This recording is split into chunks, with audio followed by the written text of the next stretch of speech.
नमस्कार दोस्तों, उम्मीद करता हूँ आप सब बिल्कुल ठीक होंगे। आज की इस खास क्लास को देखने के लिए आप सभी बिल्कुल तैयार होंगे। जो छात्र क्लास के अंदर आ चुके हैं, आप सभी का बहुत-बहुत स्वागत है। बगैर परेशानी के मुझे बता दीजिए कौन-कौन बच्चा क्लास के अंदर मौजूद है? क्योंकि आप लोगों के आने से जो क्लास का माहौल बनता है वो बिल्कुल अलग है। मतलब इतना अलग माहौल, आप ये समझ लीजिए कि चीज़ें इस दिशा में अब जाएँगी, मतलब एकदम इस स्लोप में वो चीज़ें जाने वाली हैं। तो फटाफट तरीके से यदि आप रेडी हो चुके हैं तो बता दूँ, तथास्तु ये क्लास जो है परम खास, आप सभी का करते हैं स्वागत। चलिए क्लास को शुरू करते हैं। क्लास के अंदर आप सभी जानते हैं 17वें नंबर का लेक्चर है। 20 लेक्चर में पॉलिटी खत्म हो जाएगी। मुझे लगता है एक बार एडिशनल लेक्चर और लेना पड़ेगा, क्योंकि ऐसे तो नहीं खाई है मैंने कि बीच में खत्म करूँगा। अगर भाई समय लगेगा तो समय दिया जाएगा। बट हाँ, फिर भी मैं एक्सपेक्ट करके चल रहा हूँ आज की क्लास को थोड़ा अच्छे से कवर अप देते हैं, तो हो सकता है कि हाँ 22 क्लास तक ये कंप्लीट हो जाए। तो यदि आप तैयार हैं तो बता दीजिए, जय हो, विजय हो, आपको देखने को मिलेगा। अच्छा, इसके बाद कुछ ऐसे लेक्चर्स हो सकते हैं जिसको मैं आपके लिए यूट्यूब पे फ्री भी डाल सकता हूँ, लेकिन वो डिपेंड करेगा कि आप लोग उसके लिए तैयार कितने हैं। तो उसके लिए भी तैयार है ना। और दूसरा हमारा जो आज की क्लास के अंदर मैं एक नया प्लान भी डिस्कस करूँगा, वो भी अपन देख लेंगे। ठीक है? स्टार्ट करते हैं चीज़ों को without any kind of further delay. This is class number 17 और आज की क्लास का टॉपिक है। ये क्लास 17 है, क्लास 17 है और किसकी क्लास 17 है ये? Sir this is class 17 of तथास्तु। तथास्तु की क्लास 17 है।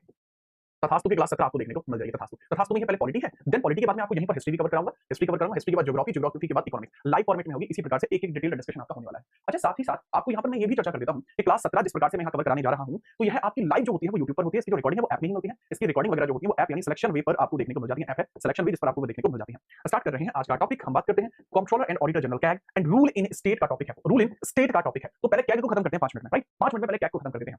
स्टार्ट करते हैं कैग के बारे में। कुछ एक जो थंबनेल ऐसे ही बाद में लीड करते हैं। चलो लीड करते चलते हैं इनको, क्योंकि इनका कोई मतलब तो है नहीं रे, है ना? क्योंकि अपना क्या है, अपना है एकदम साफ बच्चों को पढ़ाना। अपना ये नहीं है कि फर्जी में 4 वीडियो डाल दी, हाँ। खैर, मुझे भी कई बार लगता है कि मैं कई काफ़ी चीज़ें बोल देता हूँ इसमें। बच्चों को कई बार लगता है कि सर रहने दो, मत बोलो, ठीक है? लोगों को बुरा लग जाएगा। अरे लगता है तो लगने दो ना भाई। स्टार्ट करते हैं आर्टिकल 148 से, क्योंकि आर्टिकल 148 से लेकर 151 वो आपको देखने को मिलता है। आर्टिकल 148 से लेकर 141 ये कैग के बारे में बताता है, कंट्रोलर एंड ऑडिटर जनरल्स के बारे में बताता है, ठीक है? अब इसके बारे में हम चर्चा करते हैं, ये होता कौन है? कैग का काम क्या होता है? इनकी फुल फॉर्म होती है कंट्रोलर एंड ऑडिटर जनरल, नियंत्रक एवं महालेखा परीक्षक इनकी पूरी फुल फॉर्म होती है। नियंत्रक एवं महालेखा परीक्षक इनकी पूरी फुल फॉर्म होती है, जिनको अपन बोलते हैं कैग, ठीक है सर? याद रखेंगे। दूसरा इसके अंदर पॉइंटर आप समझिएगा, कैग के बारे में थोड़े से पॉइंटर्स हम समझते हैं। कैग के अंतर्गत ही हमें समझने होंगे कुछ पॉइंटर्स कि जब आप कैग को समझेंगे, जब आप इसको समझेंगे, कैग को समझेंगे, इसका काम होता है सरकार के द्वारा किए गए खर्च का ध्यान रखना, सरकार के खर्च की जांच करना, सरकार के खर्च की जांच करना, सरकार के खर्च की जांच यहाँ पर की जाती है, सरकार के खर्च की जांच, यानी यहाँ पर ऑडिट की जाती है, ऑडिट करते हैं ये कि पैसा आया तो कहाँ गया, ऑडिट करते हैं। ऑडिट का मतलब क्या होता है? लेखा रखना, लेखा रखते हैं उनका कि भैया सरकारी धन की खर्च की जांच करते हैं, ऑडिट करते हैं, या केंद्र और राज्य दोनों के आय व्यय का लेखा जोखा रखते हैं। जैसे एग्जांपल के लिए अगर मैं कहूँ कि सेंट्रल लेवल पर अटॉर्नी है, उसी प्रकार से स्टेट लेवल पर एडवोकेट जनरल है। क्या कैग के लिए आपके स्टेट में कोई अलग से पोस्ट होती है? नहीं होती। सेंट्रल लेवल के अंदर कैग होता है, वही स्टेट लेवल पर भी काम करेगा, ठीक है? बहुत सिंपल सी बात है, ओके। अब हम बात करते हैं इनकी अपॉइंटमेंट कौन करता है। इनकी अपॉइंटमेंट किसके द्वारा की जाती है? राष्ट्रपति द्वारा होती है अपॉइंटमेंट, ओके? क्लियर है? हटाने की प्रक्रिया सुप्रीम कोर्ट के न्यायाधीश के समान ही होती है। Supreme court just like supreme court के न्यायाधीश को जैसे आप हटाते हैं, ठीक उसी प्रोसीजर में आप कैग को हटा सकते हैं, कोई अतिरिक्त प्रोसीजर इसमें नहीं होता, ठीक है? तीसरा है कि इसकी रिपोर्ट जो होती है, कैग अपनी रिपोर्ट राष्ट्रपति को सौंपता है, जिसे राष्ट्रपति संसद के पटल पर रखते हैं, और रिपोर्ट यह है राज्य के लिए रिपोर्ट राज्यपाल को सौंपता है। राज्य के लिए जो रिपोर्ट बनती है, राज्य के लिए जो रिपोर्ट बनती है, वो रिपोर्ट किसको सौंपी जाती है? वह राज्यपाल को सौंपी जाती है, राज्यपाल को सौंपी जाती है। तो राज्य के लिए जो रिपोर्ट बनेगी वो राज्यपाल को सौंपी जाएगी, सेंटर के लिए जो रिपोर्ट बनेगी वो प्रेसिडेंट को सौंपी जाएगी। ये इनका पूरा कांसेप्चुअल चीजें चलती है, ठीक है? चलो अब हम बात करते हैं इसके अंतर्गत थोड़ी और चीजें आपको देखने को मिलेंगी, थोड़ी सी बातें आपको और अलग-अलग थोड़ी सी देखने को मिलेंगी, ठीक है? कैग के अंतर्गत कुछ और आर्टिकल्स भी होंगे, उनको भी हम थोड़ा-सा बता देते हैं, वो थोड़ा-सा जरूरी होगा। ठीक बात? ओके, ठीक। यहाँ पर क्या समझते हैं कैग के बारे में? ये आर्टिकल 148 ही चल रहा है बच्चे, ये आर्टिकल 148 ही चल रहा है कैग के बारे में। आर्टिकल 148 ही है, आर्टिकल 148 के अंदर ही लिखा है कैग के बारे में, ठीक है? CAG controller and auditor general के बारे में बात करूं कि नियुक्ति कौन करता है? सर नियुक्ति राष्ट्रपति के द्वारा की जाती है। शपथ कौन दिलाता है? राष्ट्रपति दिलाता है। इस्तीफा किसको देते हैं? राष्ट्रपति को देते हैं। तो sir appointment CAG CAG, CAG की नियुक्ति राष्ट्रपति द्वारा की जाती है, इनको शपथ राष्ट्रपति दिलाते हैं, इनको रेजिग्नेशन राष्ट्रपति को ही देना होता है। ये तीनों चीजें राष्ट्रपति को ही दी जाती हैं। बढ़िया, समझ में आई? बहुत कॉमन सी बात है, ठीक है? अगले पॉइंट में आप समझेंगे कि कैग की रिमूवल प्रोसेस क्या है। सर इनकी जो रिमूवल प्रोसेस है, एग्जाम में आता है अगर कि भाई रिमूवल ऑफ कैग बता दो, एग्जाम में आता है कि भैया रिमूवल ऑफ कैग बता दो कि भाई कैग को कैसे हटाया जा सकता है। तो आंसर है सुप्रीम कोर्ट के न्यायाधीश की भांति आप इनको हटा सकते हैं, ठीक है? कैसे हटा सकते हो? सुप्रीम कोर्ट के न्यायाधीश की भांति, सुप्रीम कोर्ट के न्यायाधीश की भांति आप इनको हटा सकते हो। प्रक्रिया कैसे? कैग को हटाने की प्रक्रिया just like removal of supreme court जज, like removal of supreme court जज इसके अंदर एग्जैक्ट बैठेगा। बट भाई साहब यहाँ एक बहुत बड़ी भाषण हो जाएगी अगर आपने नहीं समझा तो, और वो क्या है कि आधार, इसको हटाने का बेस क्या है? बेस क्या है? बेस समझिएगा, इसके दो आधार पर हटा सकते हैं, या तो प्रूव्ड मिसबिहेवियर हो, संविधान को उल्लंघन करा हो, या इनमें अक्षमता दिखे, इनकैपेबिलिटी दिखती है, तो इनको हटाया जा सकता है। एक और बात, अगर हटाते हो तो मेजॉरिटी कितनी चाहिए? सर स्पेशल मेजॉरिटी का जिक्र है, स्पेशल मेजॉरिटी का जिक्र है, हटाने के लिए मेजॉरिटी चाहिए स्पेशल वाली, हटाने के लिए जो मेजॉरिटी चाहिए होती है उसको अपन स्पेशल मेजॉरिटी बोलते हैं, उसी के बेसिस पर ही हटाया जा सकता है। बहुत बढ़िया, ये भी पहली बात आपको देखने को मिलती है। इसे हटाए जाने की प्रक्रिया संसद के दोनों सदनों में से इनको 2/3 बहुमत यानी 2/3 बहुमत से प्रस्ताव पारित होना अनिवार्य है, उसी के माध्यम से इनको हटाया जा सकता है, ठीक है? चलो ये भी इंपॉर्टेंट सी बात है, मुझे नहीं लगता कि इसमें भी आपको कोई समस्या रही होगी, समझ पाए? और आगे बढ़ते हैं, इसके अंतर्गत एक और चीज आपको देखने को मिलती है, इनकी योग्यता क्या है और इनका कार्यकाल क्या है। दो तरीके से इनकी योग्यता और इनका, अभी 148 ही चल रहा है, ये भी आर्टिकल 148 ही चल रहा है, ये भी आर्टिकल 148 ही चल रहा है। जैसे पूछ लिया जाए इनकी योग्यता क्या है और इनका कार्यकाल क्या है, मतलब कि सर भारतीय संविधान में कैग बनने के लिए किसी विशेष योग्यता का वर्णन ही नहीं है। No eligibility is given, no eligibility is given, वो एलिजिबिलिटी क्राइटेरिया ही नहीं है। सर क्या आपको कैग बनाया जा सकता है? बिल्कुल, मुझे कैग बनाया जा सकता है। अगर राष्ट्रपति को ये लगता है कि मैं कैग के पद पर अच्छा रहूंगा तो राष्ट्रपति मुझे अपॉइंट कर सकता है, कैग बना सकता है। बहुत सिंपल सी बात है।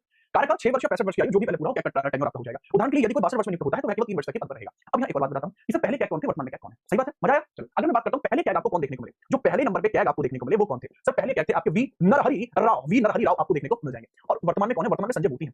वर्तमान में कौन है? संजय भाई है, संजय मूर्ति, ये मूर्ति, संजय मूर्ति याद रखेंगे। वर्तमान में कौन है? संजय मूर्ति आपको देखने को मिल जाएंगे, ठीक बात है? ओके, कोई समस्या तो नहीं हुई? अब जैसे रोहित कुमार है, रोहित कुमार का कहना है कि मैं महिला मित्र को देखे बिना तो महीना गुजार दूं। सर आपको देखे बिना गुजारा नहीं होता। वाह, मुझे लगता है कि यार तुम्हें थोड़ा इतना भावुक मत हो भाई, इतना भावुक नहीं होते, थोड़ा रुका भी करो, हैं? रुक जाओ, डट जाओ थोड़ा, ठीक है? इसको एक बार देख लो रोहित भाई, ये ज़रूरी है, पेपर में आता है, ठीक है? इसको देखे बिना ऐसा ना हो एक भी दिन मत गुजारना इसको देखे बिना, ठीक है? देख के चलिए इसको, ठीक है? चलो, राम राम भाई।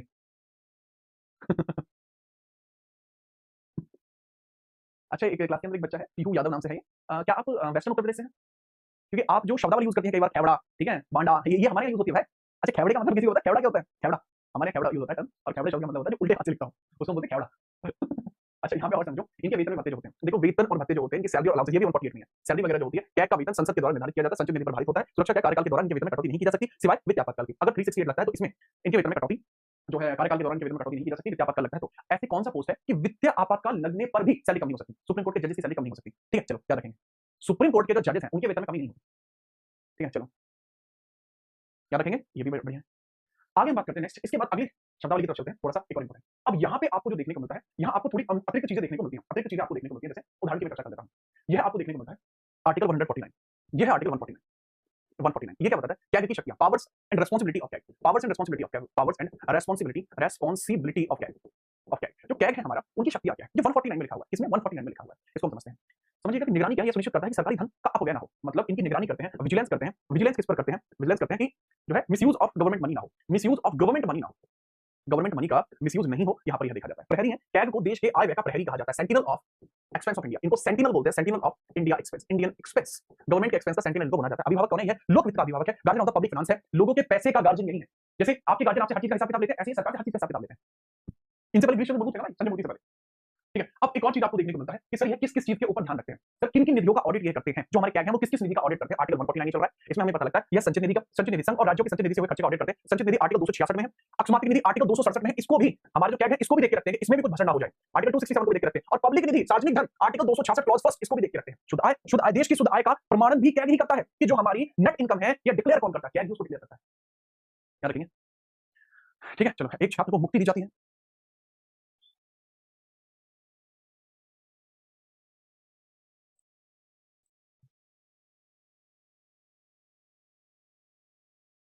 चलिए बच्चे याद रखेंगे, शुद्ध आय देश की जो शुद्ध आय है वो आप यहाँ पर लिखें। धन्यवाद भाई शिवांशु, ठीक है? ओके, ये भी कैग ही करता है, ये सब चीजें भी कैग के द्वारा ही की जाती है। नेक्स्ट हम बात करते हैं, आगे आप समझिएगा कि भैया थोड़ी-थोड़ी बातें आपको देखने को मिल जाएंगी, थोड़ी-थोड़ी बातें आपको देखने को मिल जाएंगी, जैसे कैग की रिपोर्ट और बड़े घोटाले, कुछ ऐसे बड़े घोटाले हैं जो कैग की वजह से आपके दिखेंगे, कुछ ऐसे बड़े-बड़े घोटाले जो आपके कैग की वजह से ही हमें पता लगे, कुछ ऐसे बड़े घोटाले हैं जो आपको कैग की वजह से पता लगे हैं। जैसे अगर आप देखें 2G स्पेक्ट्रम घोटाला 1.76 लाख करोड़ का था, ये कैग की रिपोर्ट की वजह से ही खुला। कोयला घोटाला 1.86 लाख करोड़ का था, कैग की वजह से खुला। बोफोर्स घोटाला कैग की वजह से खुला। और हमारा चारा घोटाला लालू यादव का, जहां स्कूटर की नंबर प्लेट पर 10 टन चारा ले जाना दिखाया गया था, कि 10 टन चारा गया, स्कूटर से गया था। तो ये चीजें ही आपको पता लगता है कि भैया चारा घोटाला, बोफोर्स घोटाला, कोयला घोटाला, 2G स्पेक्ट्रम घोटाला, ये कैग की रिपोर्ट ही थी, सीएजी, जिसमें ये सारे के सारे चीजें एकदम बेहतरीन कर दी। ठीक है, चलिए फटाफट नोट करिए, फिर हम आगे बढ़ते हैं।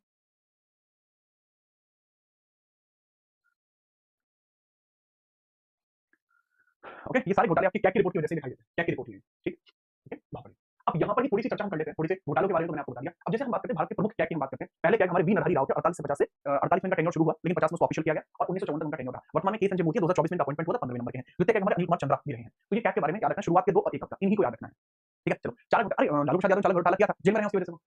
लंबा हिसाब किताब था वैसे उनका। अच्छा, ऐतिहासिक पृष्ठभूमि की मैं बात बताऊं, इसकी शुरुआत 1858 के एक्ट के तहत लॉर्ड कैनिंग के समय इसकी नींव पड़ी थी। किसकी? कैग की। जो कैग पोस्ट है वो कब शुरू हुई है? 1858 में शुरू हुई है। प्रथम व्यक्ति 1860 के अंदर एडमंड ड्रमंड पहले कैग ब्रिटिश काल में थे। 26 जनवरी 1950 को संविधान लागू होने के बाद यह एक पूर्ण संवैधानिक पद बना। बात को समझना, ये थोड़ा जरूरी बात है, ये थोड़ी जरूरी बात आपको देखने को मिलती है, इसके बारे में थोड़ा ध्यान से समझना। जैसे कि अगर मैं ऐतिहासिक पृष्ठभूमि कैग की बात करता हूं, right, if I talk about the CAG, ये पोस्ट कब बनी थी? 1858 में पोस्ट बनी थी। 1860 में जो पहले कैग थे उनका नाम क्या था? Edmund Drummond. एडमंड ड्रमंड पहले कैग थे। ये बात आपको पता लगी ना? याद रखना, जो एडमंड ड्रमंड थे ना, ये पहले कैग थे अपने, ठीक है? ये कौन थे? ये पहले कैग थे अपने, इनके बारे में याद रखना। और संवैधानिक रूप से अगर मैं देखूं तो 26 जनवरी 1950 को संविधान लागू होने के बाद ये पूरा संवैधानिक पद बन गया, ठीक है? चलिए,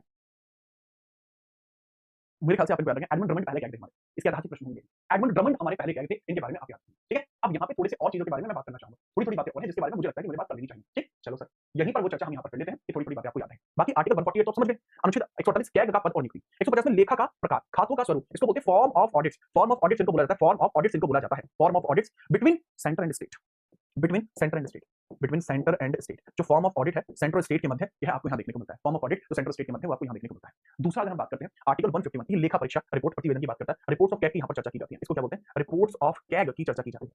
तो कैग अपनी रिपोर्ट किसको सौंपता है? सर कैग की जो रिपोर्ट है वो 2 अलग-अलग जगह जाती है, प्रेसिडेंट को जाती है तो सेंट्रल रिपोर्ट है, और राज्य की जो रिपोर्ट है वो किसको जाती है? राज्य को, और राज्य को जाती है। स्टेट की रिपोर्ट जो है गवर्नर को जाती है, गवर्नर को। अच्छा, एक बात और बताता हूँ, जैसे मैं आपको बताऊँ कि अगर आप सीजीएल का एग्जाम निकालते हैं और आप कैग डिपार्टमेंट में जाके ऑडिटर बनते हैं, तो आपका जो ट्रांसफर है वो टाइम पर अलग-अलग होता रहेगा। मैं उसकी थोड़ी चर्चा करता हूँ, वो अलग-अलग कैसे होता है। ये मैं थोड़ा बताना चाहूँगा, ये बहुत डेप्थ में जाके बताऊँगा वाली, इस वाली चीज़ को मैं बहुत डेप्थ में जाके थोड़ा-सा बताऊँगा, इसको थोड़ा-सा समझना चाहिए, ठीक है? ये चीज़ थोड़ा बताना मुझे लगता है थोड़ा ज़रूरी है। हाँ, ये समझो। जो कैग होते हैं, वो अलग-अलग डिपार्टमेंट में जाते हैं। जो भारत के नियंत्रक में महालेखा परीक्षक होते हैं, वो रेल मंत्रालय में भी जा सकते हैं, ठीक? वह आपके स्वास्थ्य मंत्रालय में भी जा सकते हैं, विद्युत मंत्रालय में भी, कृषि मंत्रालय में भी, शिक्षा विभाग में भी, डिफेंस मिनिस्ट्री में भी, यानी वो किसी भी मिनिस्ट्री में जा सकते हैं। तो अगर आपकी रैंक अच्छी आती है सीजीएल में, तो आपको मौका मिल सकता है ऑडिटर बनने का। बहुत वर्कलोड वाली जॉब होती है, मौका मिले तो कोई और जॉब हो तो ले लेना, ऑडिटर में रिस्क भी रहता है, ठीक है? जाँच बैठने का रिस्क रहता है, जाँच बैठने का रिस्क रहता है, ठीक है? ये थोड़ा-सा आप समझना। मेरे ख्याल से आप ये पूरी चीज़ समझ पाए होंगे, कैग की रिपोर्ट के बारे में आप समझ पाए होंगे बढ़िया तरीके से। मज़ा आ गया होगा आपको कैग के बारे में। यही कैग के बारे में मेजर चीज़ें होती हैं जो आपको पता होनी चाहिए। These are the major things about the CAG. I hope ये सारी चीज़ें आपको पता लग गई। ऐसा तो नहीं है कि आपको कोई चीज़ पता ना लगी, ठीक? मेरे ख्याल से आप कैग को समझ गए बच्चे पूरी तरीके से। ओके, हम आगे बढ़ें? ठीक है। यहाँ पे बच्चे आपका जो पार्ट 5th है, वो यहाँ खत्म होता है और यहाँ से शुरुआत होती है पार्ट 6 की। यहाँ से किसकी शुरुआत होती है? पार्ट 6 की शुरुआत होती है। एंड आफ्टर दिस यहाँ पे पार्ट 6 की शुरुआत होती है, पार्ट 6 की शुरुआत होती है। पार्ट 6 का मतलब क्या है? पार्ट 6 का मतलब क्या है? सर इसके अंदर आपको देखने को मिलता है राज्यों का शासन। राज्यों का शासन आपको देखने को मिलता है। इसमें आर्टिकल कितने हैं राज्यों के शासन? रूल इन स्टेट में आर्टिकल कितने हैं? रूल इन स्टेट में आर्टिकल कितने हैं? तो आर्टिकल है, आर्टिकल 152 से लेके 237, आर्टिकल 152 से लेके 237 आपको ये देखने को मिलेंगे। ठीक है? क्या कहना है? एक बच्चा बार-बार पूछना चारा घोटाला क्या है? बेटा मैंने सिर्फ इतना बताया कि कैग की रिपोर्ट की वजह से चारा घोटाले के बारे में पता लगता है। लालू प्रसाद यादव के द्वारा चारा घोटाला जो पशुओं के लिए चारा आया था, एक योजना स्कीम आती है जो पशुओं के लिए चारे का स्थापना करानी थी, राज्य के अंदर पशुओं के लिए चारा को प्रोत्साहन देना था, वो पैसा लालू प्रसाद यादव खा गए, अकॉर्डिंग टू द रिपोर्ट। उसमें ये तक भी बताया गया था, उसमें पता है ये तक भी बताया गया था कि एक स्कूटर के ऊपर 20-20 टन चारा ढुआ जा रहा है कि हम इतना चारा लेकर आए। तो वो था। अब फालतू की चीज़ों पे ध्यान मत दो, यहाँ ध्यान दो। ठीक है? याद रखना। राज्यों के शासन की मैं चर्चा कर रहा हूँ, रूल एंड स्टेट की मैं बात कर रहा हूँ। जब-जब भी शासन की बात होगी, जब-जब भी रूल की बात होगी, तो रूल 3 प्रभागों से बनकर बना होता है कि भैया कानून बनना है, तो इसके 3 अलग-अलग खंड होंगे। ठीक है? तो 3 अलग-अलग खंड एक भी कानून निर्माण के अंतर्गत कौन-कौन से होते हैं, इसके बारे में थोड़ा-सा बताइए। ये सब 3 ही है कानून आपके कौन-कौन से देखने को मिलेंगे रूल इन स्टेट के। पहला कानून जो होता है सर, या पहला जो प्रभाग होता है, वो होता है सर कार्यकारी, यानी इसको बोला जाता है कार्यकारी का मतलब एग्जीक्यूटिव ही होता है।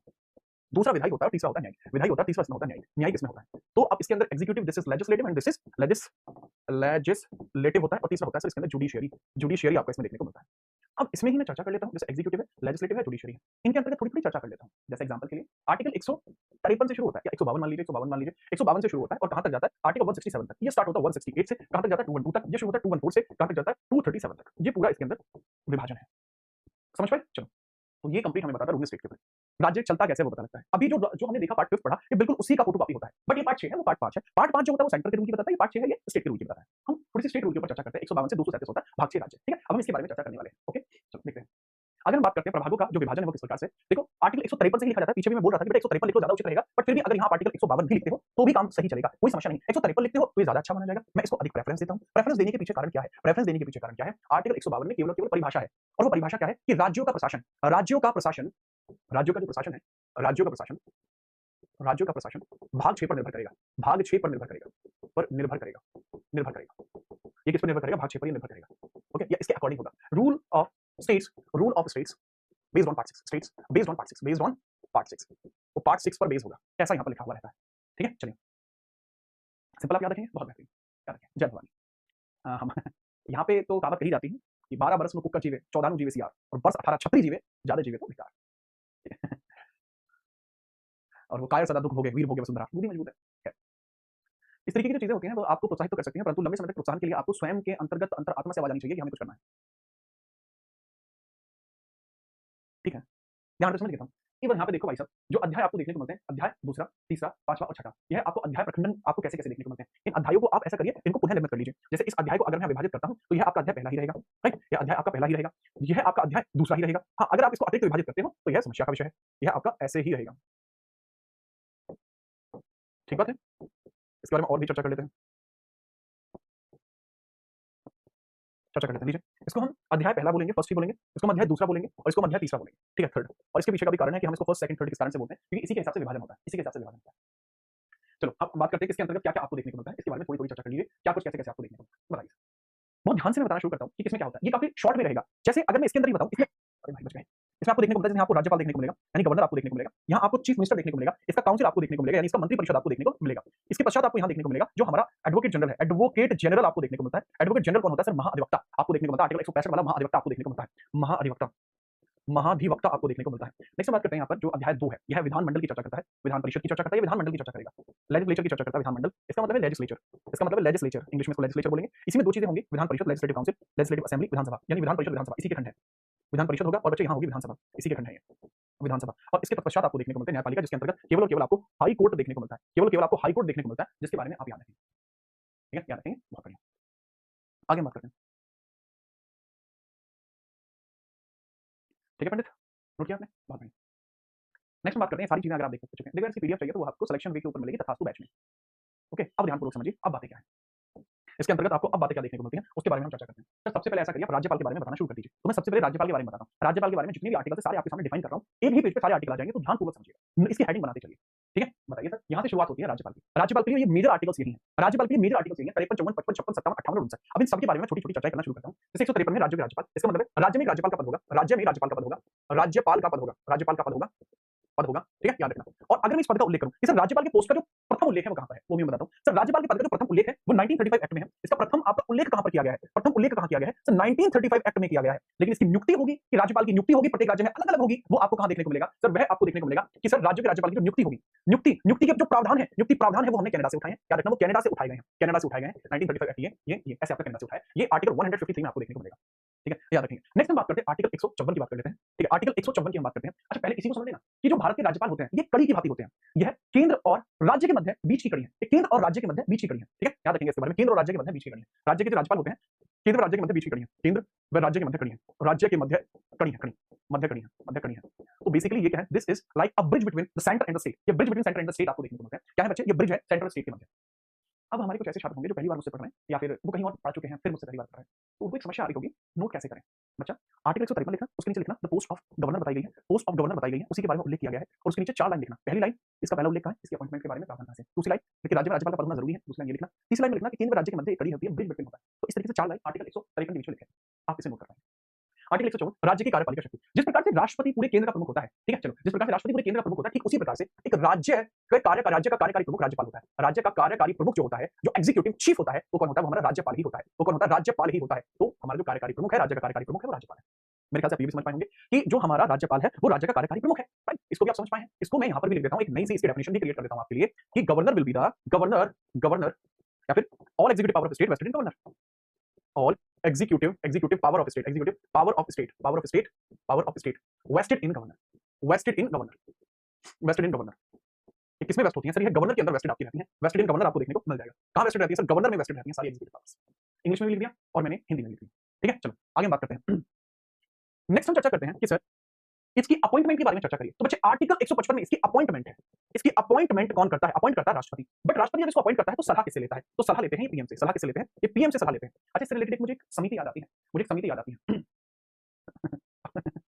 समिति का नाम क्या था, आपकी सरकारिया समिति थी जो आपकी रणजीत सिंह सरकारिया की अध्यक्षता में बनी थी, सरकारिया कमेटी उसका नाम था। तो भैया पूछा जाता है कि सरकारिया समिति में क्या कहा गया था। सर सरकारिया समिति कहती है, सरकारिया दिल ना दिया, सरकारिया समिति जो आती है उसके द्वारा ये कहा गया था, सरकारिया समिति के द्वारा, कि नियुक्ति में कोई भेदभाव ना हो, कि राज्यपाल की नियुक्ति में भेदभाव नहीं होना चाहिए, नो बायसनेस इन अपॉइंटमेंट। यही बात यहां पर लिखी गई थी कि नियुक्ति में कुछ भी किसी प्रकार का भेदभाव ना हो भैया, नियुक्ति में भेदभाव ना हो, इस प्रकार की बातें कही गई थी। नियुक्ति अनबायस्ड होनी चाहिए, नियुक्ति में भेदभाव ना हो, नियुक्ति में भेदभाव ना हो, भेदभाव नहीं होना चाहिए, मतलब कि नो बायसनेस इन अपॉइंटमेंट, यह आपको देखने को मिलती है। नो बायसनेस इन अपॉइंटमेंट ये सरकारी समिति में कहा गया था। और ये सरकारी समिति जो थी ये किस वर्ष की समिति है, तो सरकारी समिति 1983 की समिति है, 1983 में बनती है और इसकी रिपोर्ट कब आती है, सरकारी समिति 1989 में इसकी रिपोर्ट आती है। आपको दिख रहा है नहीं, देखो एक बार, हाँ दिख रहा है। इसके बाद हम बात करते हैं इनका टेन्योर या पदावधि की बात कर लेते हैं। टेन्योर या पदावधि की बात कर लेते हैं। देखो वैसे तो इनका टेन्योर है प्रसाद पर्यंत, कि जब तक राष्ट्रपति चाहेंगे तब तक अपने पद पे रहेंगे। वैसे तो इनका जो टेन्योर है वो मतलब फिक्स ही नहीं है, ठीक है, ये वो फिक्स ही नहीं है। अगर हम बात करते हैं 156 का पहला, राष्ट्रपति के प्रसाद पर्यंत यह पद पर बने रहेंगे, राष्ट्रपति के प्रसाद पर्यंत यह पद पर बने रहेंगे, ये इसके अंतर्गत बताया गया है। जब तक राष्ट्रपति चाहेगा तब तक ये पद पर रहेंगे, ठीक बात, ओके। दूसरा क्लॉज भी है इसके अंतर्गत, पहला क्लॉज भी है और तीसरा क्लॉज भी है। तो 156 के पहले क्लॉज की चर्चा करता हूं, 156 के पहले क्लॉज की चर्चा यहां पर करता हूं क्योंकि इसके अंदर 3 क्लॉज आपके बनेंगे, जोरदार मजबूत से 3 क्लॉज मुझे बनाने हैं इसमें। तो अगर किसी बच्चे को पता है कि 156 के पहले क्लॉज में क्या है तो फटाफट बताओ। 156 का पहला क्लॉज, 156 का पहला क्लॉज, ठीक है, कि कार्यकाल या तो आप मान लीजिए सामने 5 वर्ष मान लीजिए, राइट, या तो आप मान लीजिए सामने 5 वर्ष है, या फिर आप ये भी कह सकते हैं कि इनका कार्यकाल राष्ट्रपति के प्रसाद पर्यंत है। राष्ट्रपति के प्रसाद पर्यंत कार्यकाल देखने को मिलता है, कार्यकाल राष्ट्रपति के प्रसाद पर्यंत, कार्यकाल जब तक राष्ट्रपति चाहे, इनका जो कार्यकाल है वो क्या है, जब तक राष्ट्रपति चाहे, जब तक राष्ट्रपति चाहे, जब तक राष्ट्रपति चाहे, राष्ट्रपति चाहे with the wish of president. क्या है भैया कार्यकाल, क्या है इनका कार्यकाल, with the wish of president कहा जाएगा, with the wish of president कहा जाएगा। जब तक राष्ट्रपति चाहे वो पदावधि इनकी बनी रहेगी, जब तक राष्ट्रपति चाहे वह पदावधि इनकी बनी रह सकती है, ठीक है, जब तक राष्ट्रपति चाहे वह पदावधि इनकी बनी रह सकती है। पहला तो यही देखना, with the wish of president बना रहेगा, ठीक है, चलो वह आपका बना रहेगा, ठीक है। चलो दूसरा आपको यहाँ पर पॉइंट देखने को मिलता है 156 का जो दूसरा क्लॉज है वो बताता है, ये तो पहला हो गया, दूसरा होता है कि जब तक नया राज्यपाल नहीं आ जाएगा तब तक पद पर रहेंगे, नए राज्यपाल के आने तक पद पर, नए राज्यपाल आने तक पद पर, नए राज्यपाल के आने तक पद पर, आने तक पद पर रहेंगे, पद पर रहेंगे। और एक लास्ट है कि अगर यह अनुपस्थित है तो सीजेएच इनका काम कर सकता है। अगर यह अनुपस्थित है, अगर ये एब्सेंट है तो अनुपस्थित है, एब्सेंट है तो सीजेएच कार्यभार देखेगा, कार्यभार रखता है। तो जो chief justice of high court है वो इनका कार्यभार रखेगा, इसके बारे में चर्चा की गई है। सीजेएच इनके कार्यभार को देखता रहेगा। ठीक है, चलिए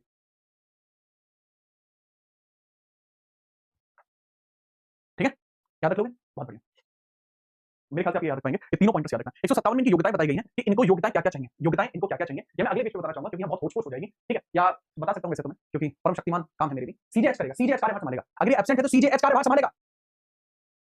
एक कह रहा है इनकी 156 में इंपीचमेंट की प्रोसेस है। इतने चाटे लगाऊंगा ना बाबू, यश इंपीचमेंट लगा दो तुम गवर्नर पे। बेटा इंपीचमेंट नहीं होता। 156 के पहले क्लॉज में कार्यकाल टेन्योर फिक्सेशन नहीं हो जाता है कि अगर राष्ट्रपति इनको पद से हटाना चाहे बगैर किसी नोटिस के, बगैर किसी प्रोसेस के फोन उठाएगा, आ लाडले यूपी में राज्यपाल लग रहते हैं, चलते कौन है, हट गए पोस्ट से, पोस्ट खत्म। राज्यपाल की पोस्ट ऐसे खत्म हो जाती है बाबू, बात को समझो। हाँ, रेजिग्नेशन हो सकता है। हाँ, ये तब तक अपने पद पर रहेंगे जब तक नया राज्यपाल नहीं आ सकता। हाँ, ये अपना रेजिग्नेशन दे सकते हैं, राइट? ओके, इनकी योग्यताओं की बात करते हैं। इनकी योग्यताएं क्या है? इनकी तीन योग्यताएं आपको मेजर देखने को मिल जाएंगी। तीन योग्यताएं इनकी आपको मेजर देखने को मिल जाएंगी। योग्यता बहुत ही प्यारे तरीके से मैं इनकी योग्यताओं की बात कर लेता हूं कि क्या क्या योग्यता इनको जीवन में चाहिए। अपॉइंटमेंट के अंदर योग्यता क्या है? पहला क्या है? एज 35 होनी चाहिए मिनिमम। एज क्या होनी चाहिए? 35 होनी चाहिए मिनिमम। मजा आ गया सर। एज 35 होनी चाहिए मिनिमम। मजा आ गया। अरे इंपीचमेंट नहीं हो सकता है गवर्नर का। दूसरा होना चाहिए ही मस्ट बी इंडियन, यदि भारतीय होना चाहिए, भारतीय होना चाहिए। अच्छा एक बात बताओ, क्या कोई विदेश से आके भारत में रहने लगे क्या वो गवर्नर बन सकता है? जी हाँ, बन सकता है, लेकिन पंजीकरण से उसकी नागरिकता नहीं होनी चाहिए। ठीक है, लाभ पद नहीं होना चाहिए भाई साहब, ये किसने बताया हमें? लाभ पद नहीं होना चाहिए, नेहा ने बताया जी। वाजिब, लड़कियां पढ़ने लगी हैं। बढ़िया है। यार तुम कॉमेडी मत करा करो मुझसे। तुम्हें सच में लगता है मैं कॉमेडी कर रहा हूँ, मान जाओ। पोस्ट ऑफ प्रॉफिट नहीं होनी चाहिए, पोस्ट ऑफ प्रॉफिट नहीं होनी चाहिए भाई साहब। आज मैं आपको कान खोलने वाली बात बता दूं, पोस्ट ऑफ प्रॉफिट का वाकई में तो यहाँ पर जिक्र दिया नहीं है, बट सब लिखते हैं तो मैं भी लिख देता हूँ, वैसे है नहीं एग्जैक्टली। तो और चौथे पॉइंट में बताया गया है कि विधानसभा सदस्य की क्षमता इसमें होनी चाहिए। ठीक है, याद रखना, मैंने बताया कि एज 35 मिनिमम होनी चाहिए, पोस्ट ऑफ प्रॉफिट नहीं होनी चाहिए और विधानसभा सदस्य की क्षमता होनी चाहिए। विधानसभा सदस्य की क्षमता इसमें होनी चाहिए, मतलब इतनी क्षमता होनी चाहिए कि विधानसभा सदस्य चुना जा सके। भाई दिख तो रहा है ना आपको, विधानसभा सदस्य बनने की क्षमता होनी चाहिए, बहुत बढ़िया दिख रहा है आपको। शर्तें क्या क्या है? शर्तें हैं पद पर रहते हुए, पद पर रहते हुए कुछ और काम नहीं करेंगे जी, पद पर रहते हुए आप समझ लीजिएगा इनकी शर्तें क्या क्या है, शर्तें भी समझ लीजिए। शर्तें भी बता ही देता हूं मैं आपको, जब इतना कुछ बता ही रहा हूं तो शर्तें भी आप बता दीजिए। जैसे सदन के सदस्य नहीं बन सकते, पद पर रहते हुए सदन का सदस्य नहीं बनेंगे, पद पर रहते हुए सदन सदस्य नहीं बनेंगे, रहते हुए सदन सदस्य नहीं बनेंगे, सदन सदस्य नहीं बनेंगे, सदस्य नहीं बनेंगे, बनेंगे कि भैया पद पर है तो जब तक पद पर रहेंगे तब तक सदन का सदस्य भी नहीं बन सकते। ये भी पहला पॉइंट हो गया कि पद पर रहते हुए सदन के सदस्य भी नहीं बन सकते। ठीक है, दूसरा इसके अंदर पॉइंट है लाभ का पद नहीं धारण कर सकते, लाभ पद धारण नहीं कर सकते, लाभ पद नहीं धारण कर सकते। ठीक है, याद रखना। सैलरी इनकी कम नहीं होगी, नो रिडक्शन इन सैलरी है, no reduction in salary, salary में इनकी कमी नहीं हो सकती। तीसरा पॉइंट है सैलरी में कमी नहीं हो सकती, सैलरी में कमी नहीं हो सकती, सैलरी में कमी नहीं हो सकती, कमी नहीं हो सकती, सैलरी में कमी नहीं हो सकती, सैलरी में कमी नहीं हो सकती। ठीक है, अच्छा एक और चीज लिखी गई है, अगर ये दो राज्यों के राज्यपाल हैं तो दोनों राज्य मिलकर सैलरी देंगे। ये पॉइंट यहीं पे लिखा हुआ है, यदि दो राज्यों के राज्यपाल हैं, यदि दो राज्य संभाल रहे हैं तो दोनों राज्य मिलकर वेतन देंगे। दो राज्य संभाल रहे हैं, यदि ये दो राज्य संभाल रहे हैं, यदि ये दो राज्य संभालते हैं, दोनों राज्य मिलकर वेतन देंगे। दो राज्य संभालेंगे तो वो क्या करेंगे? वो मिलकर वेतन देंगे। तो वो क्या करेंगे? वो इनको कंबाइन सैलरी देंगे, कंबाइन सैलरी। इनको क्या मिलेगी? Combine salary. इसका मतलब क्या? इनको संयुक्त वेतन मिलेगा। जैसे इनकी जो सैलरी है, जैसे इनके 250 की सैलरी है तो एक 25 वो दे देगा, एक 25 वो दे देगा, बात खत्म, काम खत्म। ये लीजिए, ये आपको देखने को मिल जाएगा। ये पूरा का पूरा मैटर कॉन्सेप्ट ऐसा है। आर्टिकल 159 में बताया गया ओथ इनकी कैसे ली जाती है। ओथ कौन दिलाता है? ओथ कौन दिलाता है? ओथ दिलाता है जी इनका chief justice of high court, CJH. बात खत्म, आर्टिकल खत्म, राज्यपाल का खेल खत्म। अब हम अगले आर्टिकल की तरफ बढ़ते हैं जो आपको देखने को मिलता है किसके बारे में? सर आर्टिकल 159 के अंतर्गत हम चर्चा करते हैं जो आपको देखने को मिलता है हमारे जो है इनके पावर्स के बारे में अगला पार्ट तो देखने को मिलेगा। ठीक है, चलो इसको फटाफट से स्क्रीनशॉट ले लो क्योंकि यार ये बड़ी प्यारी लग रही है slide. This slide is looking so good. रुको मैं इसके कलर भी डिम कर देता हूं ताकि आपको अच्छे से स्लाइड आ जाए। ठीक है, ये लीजिए स्क्रीनशॉट ले लो फटाफट से, फिर मैं कलर सही कर दूंगा। चलो आगे बढ़ते हैं।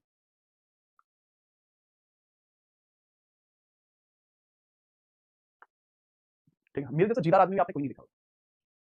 ठीक है, जितने भी हैं भाई लाइक तो कर दो, कम से कम थोड़ी तो आंखों में शर्म रखो, लाइक तो कर दो। अब हम बात करते हैं जो पावर्स ऑफ गवर्नर की चर्चा कर लेते हैं। पावर्स ऑफ गवर्नर की चर्चा करते हैं, इसी में समझिएगा गवर्नर की पावर्स क्या क्या होंगी। पावर्स ऑफ गवर्नर काफी आसान महालेलु टॉपिकों में से एक है powers of governor. Powers of governor की चर्चा करते हैं। अब तक तुमने स्लाइड का जलवा देखा, तो मेरा जलवा देखो। ये लो जी, हटो बच्चों, powers of governor. Powers of governor देखते हैं। पावर्स ऑफ गवर्नर, गवर्नर की शक्तियों की हम चर्चा कर लेते हैं। गवर्नर की शक्तियां, राज्यपाल की शक्तियां आप देखिएगा, राज्यपाल शक्तियां।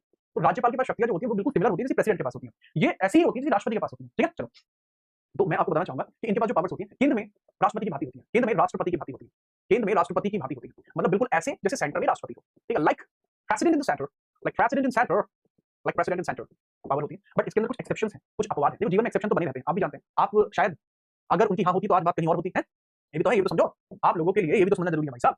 और अगर मैं इसी के बारे में चर्चा करता हूं, जैसे अपवाद के तौर पर आपको कुछ चीजें देखने को मिलती हैं, और ये अपवाद क्यों है, ये एक्सेप्शन क्यों है, ये बताइए। एक्सेप्शन ये क्यों है, बताते हैं एक्सेप्शन क्यों है। क्योंकि चीतो ये एक्सेप्शन इस कारण से है कि जिस तरीके से अगर मैं यहीं पर चर्चा करूं, एक्सेप्शन के लिए ही चर्चा करूं, तो आपको यहाँ पर एक पॉइंट पता लगेगा कि सर जो हमारा राज्यपाल है इसके पास कोई सैन्य पावर नहीं है, इनके पास कोई सैन्य शक्ति इनके पास नहीं है। मतलब सैन्य शक्ति जो है वह जो हमारा गवर्नर है, गवर्नर के पास वह शक्ति नहीं है। यहाँ पर मैं बताना शुरू करता हूँ, ये है अपना गवर्नर, गवर्नर, और ये है हमारे प्रेसिडेंट, राष्ट्रपति।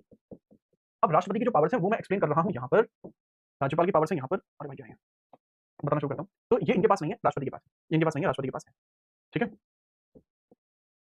सैन्य शक्ति इनके पास, मिलिट्री पावर इनके पास नहीं है, राष्ट्रपति के पास है। दूसरा इनके पास आपातकालीन शक्ति, आपातकाल शक्ति, आपातकाल शक्ति की अगर मैं चर्चा करता हूं, आपातकाल शक्ति की चर्चा करता हूं, वो इनके पास नहीं है, राष्ट्रपति के पास है। मृत्युदंड माफी, मृत्युदंड क्षमादान, मृत्युदंड क्षमादान जो है, मृत्युदंड क्षमादान, कैपिटल पार्डन इनके पास नहीं है, राष्ट्रपति के पास। तो ऐसे देखने को मिलता है, नोट करिए, नोट करो फटाफट से, ये सारी बातें आपको पता होनी चाहिए, ठीक है। ये कुछ चीजें आपको देखने को मिलते हैं। ओके, अब हम बात करता हूं तो इनकी शक्तियों के बारे में बताइए, इनके पास शक्तियां क्या क्या हैं। तो फिर इनके पास कुछ शक्तियां आपको देखने को मिलते हैं, जैसे उदाहरण के लिए मैं बताऊं, जैसे राज्यपाल की शक्तियों के उदाहरण के बारे में मैं आपको बताऊं, जैसे इनके पास आपको देखने को मिल जाएगी एग्जीक्यूटिव पावर, इनके पास आपको देखने को मिल जाएगा एग्जीक्यूटिव पावर, आपको इनके पास देखने को मिल जाएगी। कौन सी पावर है? एग्जीक्यूटिव पावर आपको देखने को मिलेगी, जिसको बोलते हैं कार्यकारी शक्ति। इसके बाद इनके पास आपको विधायी शक्ति देखने को मिल जाएगी, ठीक है। तो यहाँ पहले वही देख लेते हैं भाई साहब, पहले ये दोनों देख लो। जैसे कार्यकारी शक्ति है इनके पास, एग्जीक्यूटिव यानी कार्यकारी, कार्यकारी शक्ति इनके पास एग्जीक्यूटिव, एग्जीक्यूटिव पावर इनके पास है। इनके पास विधायी शक्ति भी है, विधायी शक्ति भी इनके पास है, विधायी यानी लेजिस्लेटिव पावर भी इनके पास है, विधायी यानी लेजिस्लेटिव, लेजिस्लेटिव पावर भी इनके पास है, वो भी याद रखेंगे सर। ओके सर, याद रखेंगे, लेजिस्लेटिव पावर भी इनके पास है। इसके अलावा सर आपको देखने को मिलते हैं कुछ पावर्स और देखने को मिलती है, बताइए सर। जैसे इनके पास सैन्य शक्ति आपको देखने को मिलेगी, जैसे इनके पास आपको देखने को मिल जाएंगे वित्तीय पावर और न्यायिक पावर। वित्तीय पावर आपको देखने को मिल जाएगी, वित्तीय का मतलब फाइनेंस, फाइनेंस पावर देखने को मिल जाएंगे, और न्यायिक शक्ति देखने को मिल जाएंगी, मतलब जुडिशरी वाली पावर, न्यायिक मतलब जुडिशरी, ये पावर्स इनके पास है। मेरे ख्याल से आपको इतनी चीजें मैं समझा पाया हूँ, ठीक है, चलो समझ पाए। तो सबसे पहले कार्यकारी पावर की बात करूंगा, देन मैं वित्तीय पावर की बात करूंगा, देन विधायी पावर की बात करूंगा, देन मैं आपको जो है जुडिशरी पावर की बात करूंगा। तो ये सारी की सारी चर्चा आपको देखने को मिलेगी, जिनके बारे में अभी अपन बात करने वाले हैं, ठीक है। स्टार्ट करें, शुड वी स्टार्ट दिस? तो सबसे पहले मैं कार्यकारी शक्तियों की बात करता हूं कि इनके पास कुछ कार्यकारी शक्तियां देखने को मिलती हैं। ये मुझे हाथ से बताना पड़ेगा क्योंकि ये किताबों में नहीं है, ठीक है, ये किताबों में नहीं है, तो मुझे हाथ से बताना पड़ेगा इनकी कार्यकारी शक्ति क्या है। तो इनकी कार्यकारी शक्ति कौन-कौन सी है? कार्यकारी शक्ति है वो जो कानून को लागू कराने में सहायक हो, ये लॉ मेकिंग में जरूरी हो, वो इनकी कानून की शक्ति है। लॉ मेकिंग में नेसेसरी हो, जो लॉ इंपोजिंग में नेसेसरी हो, सॉरी लॉ इंपोजिंग, कानून लागू कराने में जरूरी है, कानून लागू में जो जरूरी हो, कानून लागू में जो जरूरी होती है वो शक्तियां आप यहाँ पर आएंगी, ठीक है। चलो, तो अगर हम बात करते हैं कानून लागू के अंदर, तो थोड़ी सी वो भी समझिए। एग्जांपल के लिए आर्टिकल, सबसे पहले 54, आर्टिकल 54 ये कार्यकारी शक्ति होती है। जैसे कि इसमें बताया जाता है आर्टिकल 54 में सभी कार्यकारी कार्य, सभी कार्यकारी कार्य राज्यपाल द्वारा, सभी कार्यकारी कार्य राज्यपाल द्वारा होंगे, राज्यपाल द्वारा, किसके द्वारा? राज्यपाल द्वारा। और यह कौन करता है? राज्यपाल द्वारा, ठीक है, राज्यपाल द्वारा होते हैं जितने भी एग्जीक्यूटिव वर्क है वो सब राज्यपाल करता है जी। कौन करता है? राज्यपाल करता है। सलाह, सलाह किससे लेता है? सलाह किससे लेता है? चलिए सलाह की अगर मैं बात करता हूं तो मतलब अगर देखा जाए तो वो खुद नहीं करता, तो सभी कार्यकारी कार्य राज्यपाल द्वारा मंत्री परिषद की सहायता से करे जाते हैं, मंत्री परिषद की सहायता से, सहायता से होते हैं सारा काम। इसके बाद आर्टिकल 66 का पहला, इसमें लिखा होता है राज्य की जितनी भी गतिविधियां हैं, ठीक है, चलो राज्य की सभी गतिविधियां, राज्य की सभी गतिविधियां, राज्य की सभी गतिविधियां, सभी गतिविधि जो होती हैं, राज्य की सभी गतिविधि जो होती हैं, ठीक है, ऑल द एक्टिविटीज या राज्य की सभी गतिविधि या आपकी संधियां, करार की दिल बेकरार, करार तो दिल बेकरार भी होता है, लेकिन करार का मतलब यहाँ अकॉर्ड से है ना। करार तो दिल बेकरार भी होता है, बट यहाँ करार का मतलब है अकॉर्ड से। तो जितने भी अकॉर्ड्स होंगे, ठीक है, राज्य की सभी गतिविधियां, संधि, करार राज्यपाल के नाम से होंगे, राज्यपाल नाम से होंगे, राज्यपाल के नाम से। इसको कैसे लिखा जाता है? All the treaty and accords in the name of governor, all the treaty and accords in the name of governor, in the name of governor, in the name of governor, वो सब राज्यपाल के नाम से होंगे, है ना, याद रखना। नेक्स्ट हम बात करते हैं 66 का पहला हो गया, 54 हो गया। इसके अलावा आपको एग्जीक्यूटिव पावर्स में और देखने को मिलते हैं जो कानून को लागू करते हैं। जैसे आर्टिकल आपको देखने को मिलता है 74, आपको देखने को मिलता है, आर्टिकल 74 भी आपको देखने को मिलता है, जो काउंसिल ऑफ मिनिस्टर्स की बात करता है, मंत्री परिषद की बात करता है। अरे आई एम सॉरी भाई मैं एक एक लगाना भूल जा रहा हूं। ये आर्टिकल 166 है और ये आर्टिकल 154 है भाई साहब, यह आर्टिकल 154 है और यह आर्टिकल 166 है। और यहां मैं बात करता हूं आर्टिकल 164 की, 163 की और 164 की, वो भी लिख लीजिए, मैं इनको एड ऑन करना भूल गया था, ठीक है, अभी मुझे याद आया, जस्ट मुझे रिकॉल हुआ देख के कि यार ये तो राष्ट्रपति के हैं भाई ठीक है, क्लियर। और यार एक किताब और है, मैं उस किताब को क्रिटिसाइज नहीं करता, बट जीएस की किताब है जिसका नाम एल से शुरू होता है। I never criticize that book. बस मैं एक छोटी सी चीज कहना चाहूंगा कि बेटा अगर उस किताब को ही पढ़ के सब कुछ हो जाता, मतलब मैं बहुत बहुत लॉजिकल बात कर रहा हूं, अगर उस किताब को ही पढ़ के सब कुछ हो जाता तो शिक्षकों का अस्तित्व यूट्यूब पर होता ही नहीं, पहला। दूसरा, मैं एक शिक्षक होने के नाते मुझे ऐसा लगता है कि उस किताब से कहीं अधिक बातें मैं आपको अलग स्तर पर बता सकता हूं। ये 2 बातें मैं अपनी तरफ से ऐड ऑन करना चाहता था। वह पुस्तक अब उस स्तरीय तैयारी के लिए पर्याप्त नहीं है जिसकी जरूरत आज की डेट में पड़ती है। नहीं, लक्ष्मीकांत जी की किताब अच्छी है, मैं दूसरी एल की बात कर रहा था, उसमें पूरी जीएसई कही है भैया। और मैं फिर भी मानता हूं कि हाँ, पुस्तक से कहीं अधिक बातें मैं आपको बता सकता हूं, ठीक है। हाँ, मतलब ये सच बात है, आजकल ये ट्रेंड चला हुआ है भाई। आगे हम बात, मैंने आज तक, आप कहीं दिखा दो मैंने आज तक ये कहा हो कि हाँ ऐसे कर लेंगे, आज तक एक भी जगह मैं कभी नहीं कहता, क्योंकि मुझे पता है कि छात्रों को अपडेटेड रहना चाहिए। और भाई मुझे लगता है कि हाँ, उससे तो बेहतर ही मैं पढ़ा रहा हूं। बात खत्म, खेल खत्म, पैसा हजम, पढ़ने पे ध्यान दे लो, बहुत पिटोगे। आर्टिकल 163 में क्या लिखा हुआ है वो समझ लीजिए। आर्टिकल 163 में क्लियर तौर पे लिखा हुआ है कि सभी कार्यकारी कार्य, सभी कार्यकारी कार्य मंत्री परिषद द्वारा, कार्यकारी कार्य मंत्री परिषद द्वारा होंगे, मंत्री परिषद द्वारा होंगे। और ऐसा कहने के पीछे कारण भी है, ठीक है, चलो, ऐसा कहने के पीछे कारण भी है यार। मैं वो व्यक्ति हूं जिसके द्वारा 3 पॉलिटी की किताब लिख दी गई है, 2 हिस्ट्री की किताब लिख दी गई है, उसके बाद अगर मैं किताब के नाम से पढ़ाऊं तो यार उसमें मैं कहां रह जाऊंगा, फिर मेरा तो अस्तित्व समाप्त हो जाएगा ना। अरे किताब की बात कर रहे हैं, किताब से बेहतर की बात कर रहा हूं मैं, किताब से आप भी बेहतर है यार, मैं ये नहीं कह रहा कि किताब से सिर्फ मैं बेहतर, उससे आप भी बेहतर है किताब से। आप एक बात बताइए, आपके पास कोई किताब है, उस किताब, वो स्टैटिक है किताब, स्टैटिक का मतलब है उसमें परिवर्तन नहीं हो सकता, बट यू आर डायनेमिक, आप परिवर्तन ला सकते हैं उसमें, कोई जैसे आप इसमें परिवर्तन ला सकते हैं, मैंने यहां लिखा है आर्टिकल 154 लिखता है सभी कार्यकारी कार्य राज्यपाल द्वारा होंगे, मंत्रिपरिषद सहायता है, सहायता है, ठीक है, मंत्रिपरिषद केवल सहायता है। आप डायनेमिक, आप चेंज करोगे इसमें कि सर सभी कार्यकारी कार्य राज्यपाल के द्वारा होंगे, लेकिन राज्यपाल केवल सलाह दे सकता है, सलाह दे सकता है, यह इसको एग्जीक्यूट नहीं कर सकता। ये बात आपने लिख दी, आप मुझसे बेहतर हो सकते, आप मुझसे बेहतर हो गए, यही तो बात है बस।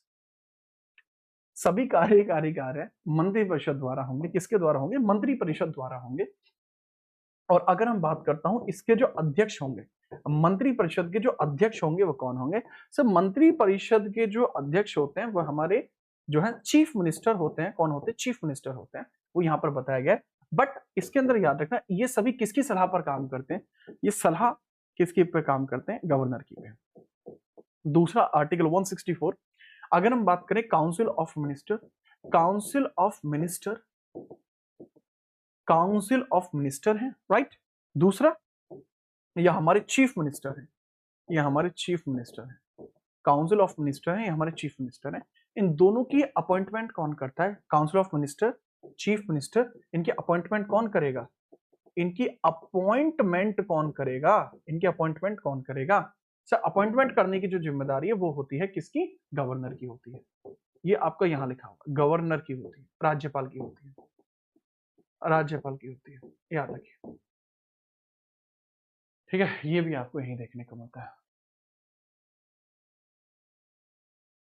कृपया करके इसको नोट करें। देन हम आगे बढ़ते हैं,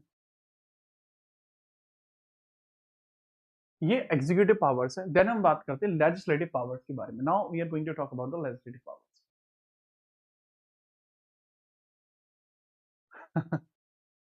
चलो,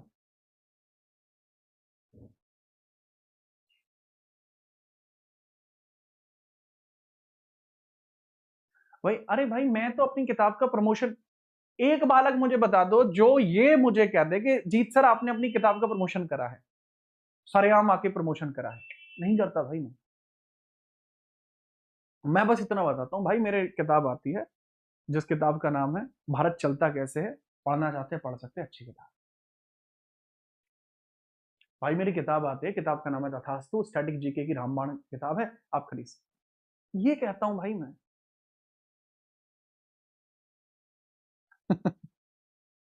ठीक है भाई, ठीक से, चलो भाई, देख फर्क। इसके बाद देखो आप विधायी शक्तियां किन्ने क्या है, विधायी शक्तियों की बात करते हैं, पावर मेकिंग जो होती है, विधायी शक्ति की बात कर लेते हैं, जो गवर्नर की विधायी शक्ति होती है, लेजिस्लेटिव पावर्स की चर्चा कर लेते हैं, लेजिस्लेटिव पावर्स की चर्चा करते हैं, लेजिस्लेटिव पावर्स की चर्चा कर लेते हैं, लेजिस्लेटिव पावर्स की हम चर्चा कर लेते हैं, उसके बारे में समझिए, ठीक है, चलिए।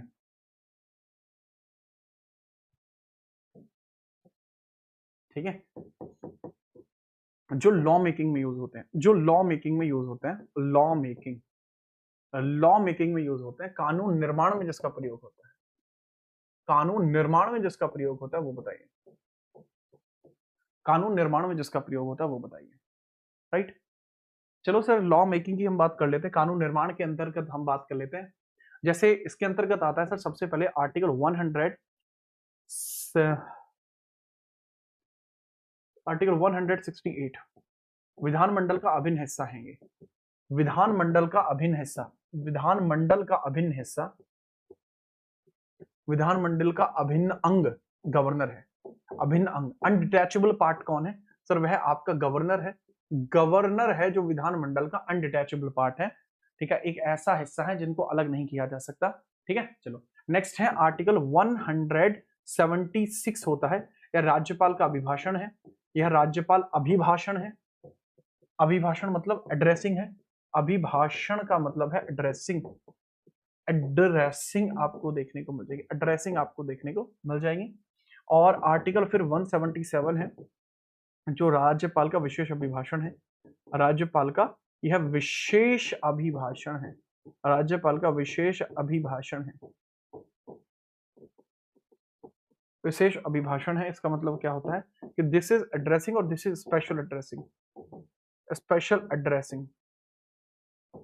देन आपके कुछ और इसमें क्लॉजेस देखने को मिलते हैं, जैसे आर्टिकल है हमारा 200, आर्टिकल 201 और आर्टिकल 213, ये ही तीनों आर्टिकल्स हैं जो इसमें आएंगे। और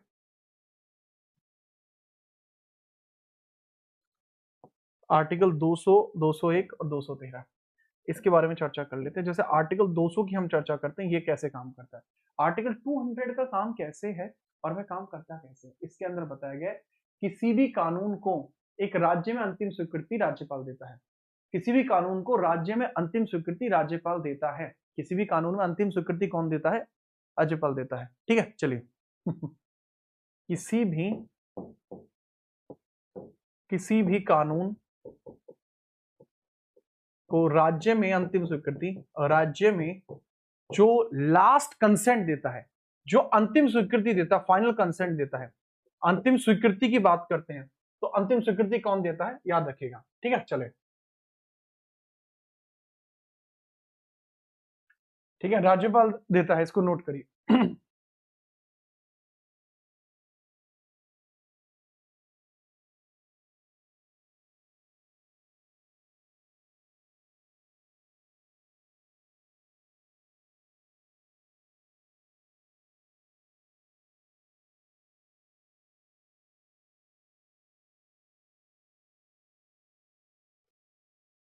जैसा मैंने बताया अंतिम स्वीकृति कौन देता है, राज्यपाल, मैंने बोल दिया।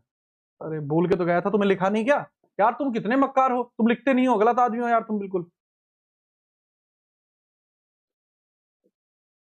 अंतिम स्वीकृति कौन है,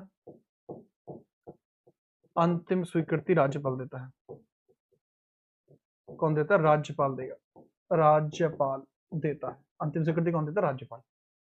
आर्टिकल 201 में बताया जाता है यह राज्यपाल विधेयक को, राज्यपाल विधेयक को राष्ट्रपति के लिए विचाराधीन कर सकता है, राष्ट्रपति के लिए विचाराधीन कर सकता है, विचाराधीन कर सकता है, विचाराधीन कर सकता है, विचाराधीन कर सकता है, विचाराधीन कर सकता है।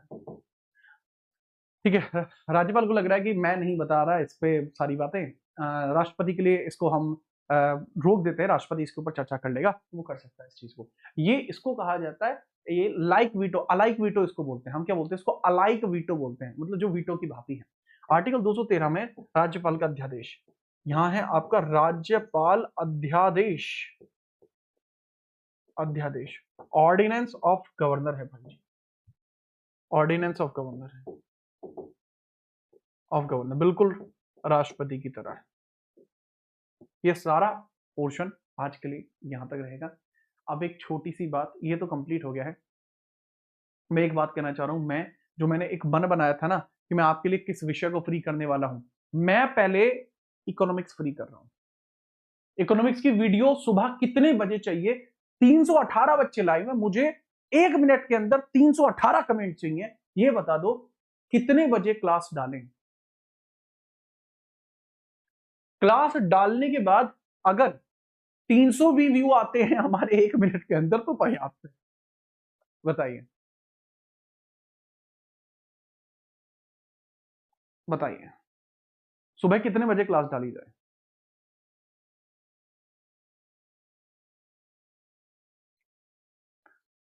ठीक है, ठीक से नमस्ते बोल दी मैंने। सुबह 9 बजे, बच्चे 10 बजे कह रहे हैं। अच्छा ये बताओ सुबह डालें या शाम में, ये भी बता दो। कुछ बच्चों का शाम का भी है, इधर शाम को कर लीजिए। शाम का भी है तो भाई जी बता दो शाम का। अबे 11 बजे कैसे डाल दूंगा? 11:30 बजे क्लास होती है, 11 बजे नहीं डाल सकती।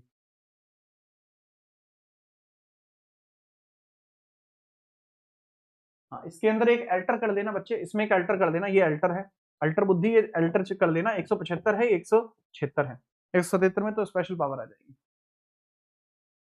शाम का भी है तो भाई शाम का भी हो सकता है। मैं शाम को भी सोच रहा हूँ कि शाम को डल जाए। सुबह 8 बजे डाल दूं?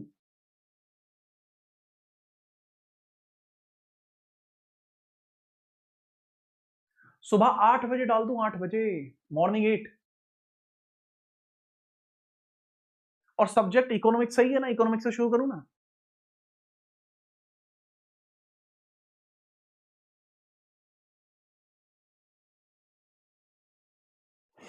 Morning 8, morning 8। रात में नहीं डलेगी, रात में नहीं डलेगी। 5 बजे शाम, यार ये कोई टाइम नहीं हुआ। सुबह डालते हैं 8 बजे, ताकि आपकी आंख खुले तो आपको वहां पे वो दिखे और आराम से आप तगड़े तरीके से देखें। एक काम करना, इस वाली क्लास के नीचे आप कमेंट कर देना, क्लास को लाइक कर ही लेना। सुबह में डालते हैं, सुबह में 8 बजे, सुबह में 8 बजे डालते हैं।